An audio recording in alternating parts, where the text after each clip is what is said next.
Today's stories on the Huffington Post are rather groundbreaking. First, a blog post from this week called "No Longer Anonymous: Why I Decided to Come Out as a Gay Priest," which starts with this.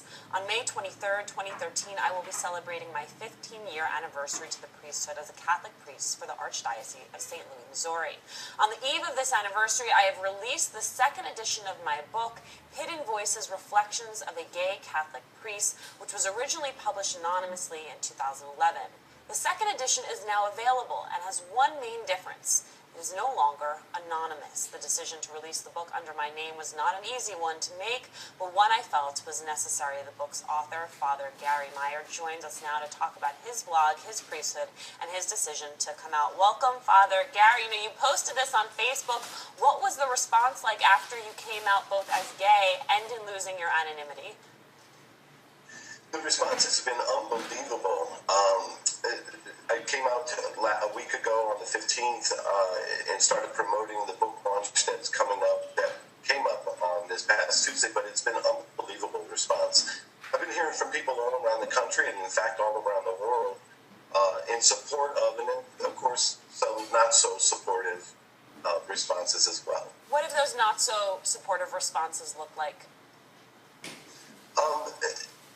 They look like you would expect for non-supportive responses regarding the LGBT community. I mean, it's not anything we haven't heard already played out in multiple ways through, the media. But, there's a lot of angry people out there, and there's an awful lot of supportive, loving, caring individuals. Much of your blog describes reconciling the Catholic Church's teachings with your own beliefs. Do you find yourself gravitating toward one identity more than the other? That's a great question. Thanks for asking. I find myself trying to be a man who lives integrity and wanting to be a person who can be who I am and not have to silently hide my views regarding homosexuality. Are there moments, though, where there are irreconcilable differences where you have to choose between being Catholic, or maybe more especially being a Catholic priest, and being a gay man who is comfortable and happy with his identity? Another great question. I think the moment is now, right? I have tried desperately to reconcile myself as a homosexual male who believes it's a gift from God, who believes it's not an intrinsic order. I don't believe gay marriage is a threat to world peace. I don't think it's a disease like alcoholism.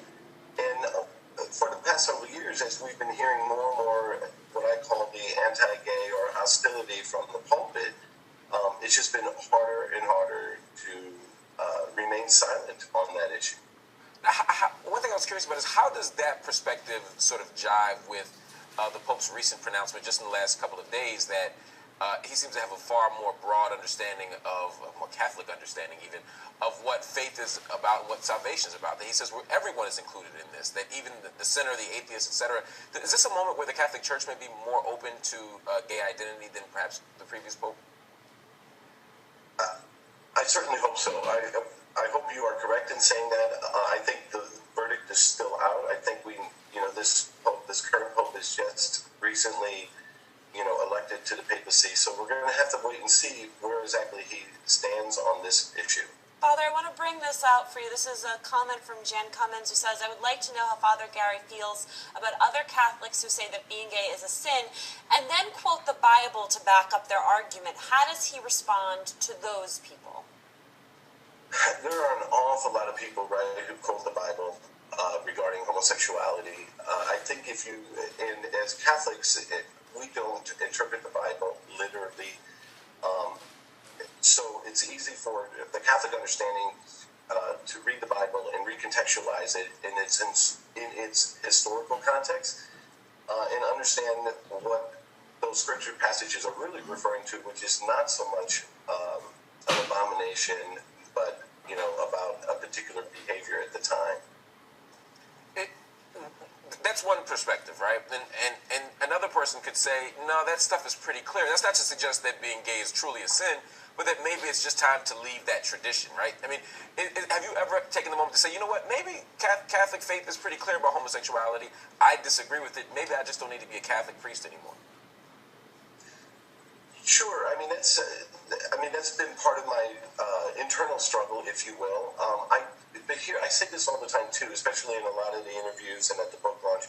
I absolutely love the Catholic Church. The Catholic Church has done an enormous amount of good in the world, and at the same time, it's not a perfect church. And I believe that our teaching currently on homosexuality, especially the way it's being implemented, is harmful. It's especially harmful to the 30% of the youth population that actually commits suicide because of sexual identity issues.